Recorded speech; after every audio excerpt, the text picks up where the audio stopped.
Hi hello friends and family members, welcome to Lokesh డేరుంగుల YouTube channel.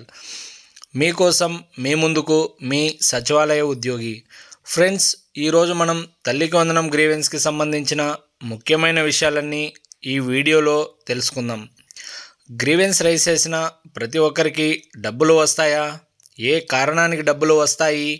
ఏ కారణానికి డబ్బులు రావు? మీరు ఎలా grievance rise చేశారు? ఈ విషయాలన్నిటిని ఈ వీడియోలో మనం స్టెప్ బై స్టెప్ తెలుసుకుందాం. ఫ్రెండ్స్, ఈ వీడియో చివరిలో మీకు ఒక ఇంపార్టెంట్ పాయింట్ చెప్తాను, కాబట్టి ఈ వీడియోని ఎక్కడా స్కిప్ చేయకుండా పూర్తిగా చూడండి.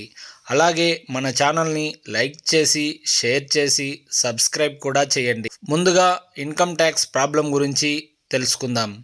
ఇన్కమ్ ట్యాక్స్ కారణంగా ఇనెలిజిబుల్ వచ్చిన సంబంధిత డాక్యుమెంట్లు, ఐటీ రిటర్న్ డాక్యుమెంట్లు సమర్పించి గ్రీవెన్స్ రైజ్ చేసినట్లయితే ప్రస్తుతం ఆ వివరాలన్నీ అండర్ వెరిఫికేషన్లో ఉన్నాయి. కాబట్టి వెరిఫికేషన్ పూర్తయిన తర్వాత మీరు ఎలిజిబుల్ అని తేలితే సెకండ్ టర్మ్లో మీకు ఖచ్చితంగా డబ్బులు జమ అవుతాయి. రెండవది different house hold mapping. Different house hold mapping అంటే తల్లి బిడ్డ వేరువేరు హౌస్ హోల్డ్లో ఉండటం. ఇలాంటి ప్రాబ్లం ఉన్నవారు మీ గ్రామ సచివాలయాలకు వెళ్ళి తల్లి బిడ్డను ఒకే హౌస్ హోల్డ్లో మ్యాపింగ్ చేసుకుని ఉంటే మీరు గ్రీవెన్స్ రైజ్ చేయకపోయినా మీకు సెకండ్ టర్మ్లో డబ్బులు జమ అవుతాయి. అయితే గ్రీవెన్స్ రైజ్ చేయడం కూడా మంచిది. రైజ్ చేయని వాళ్ళు ఏం టెన్షన్ పడాల్సిన అవసరం లేదు. ఖచ్చితంగా మీకు సెకండ్ టర్మ్లో మీ ఖాతాలకు డబ్బులు జమ అవుతాయి. మూడవది డేటా రాంగ్. మీ పిల్లల వివరాలలో ఏదైనా తప్పుగా రాంగ్గా ఎంటర్ చేసి ఉంటే ఈ సమస్య చూపిస్తుంది. మీ పిల్లల వివరాలు స్కూల్ లేదా కాలేజ్ లాగిన్స్లో, యూడిఐస్ ప్లస్ లీప్ యాప్స్లో తప్పుగా నమోదు చేసి ఉంటే ఈ సమస్య చూపిస్తుంది.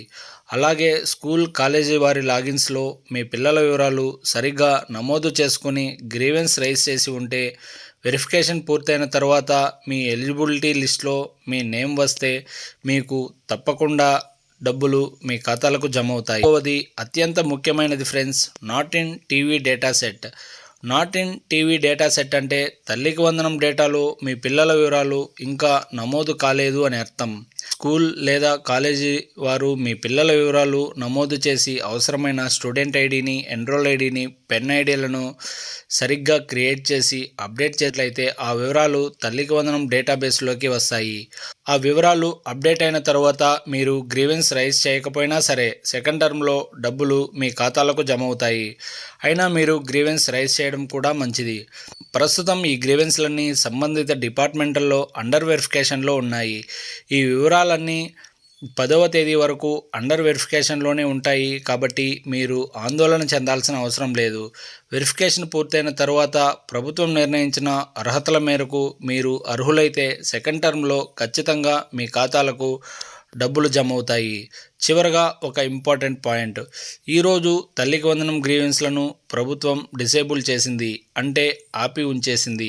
ఈ రోజుతో గ్రీవెన్స్ నమోదు చేసే కార్యక్రమం ముగిసింది. కాబట్టి ఇంకా మీరు గ్రీవెన్స్ రైజ్ చేసే అవకాశం ఉండదు. ఫ్రెండ్స్, నేను ఈ వీడియోలో చెప్పిన విషయాలు ప్రస్తుతం అందుబాటులో ఉన్న సమాచారం ఆధారంగా తెలియజేస్తున్నాను. వెరిఫికేషన్ పూర్తయిన తర్వాత ప్రభుత్వం నిర్ణయించిన ఎలిజిబిలిటీకి మీరు అర్హులైతే సెకండ్ టర్మ్లో డబ్బులు వచ్చే అవకాశం ఉంది. సెకండ్ టర్మ్ డేట్ ఎప్పుడనే విషయంపై ప్రభుత్వం నుంచి అధికారిక ప్రకటన వచ్చిన వెంటనే మరో వీడియో ద్వారా మీకు తెలియజేస్తాను. ఫ్రెండ్స్, ఈ వీడియో మీకు ఉపయోగపడితే తప్పకుండా లైక్ చేసి మీకు తెలిసిన బంధుమిత్రులకు, ఫ్రెండ్స్కి షేర్ చేయండి.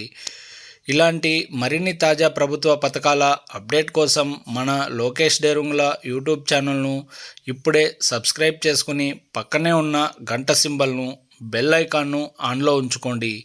Thank you friends. I love India, I love Indian army. జై హింద్.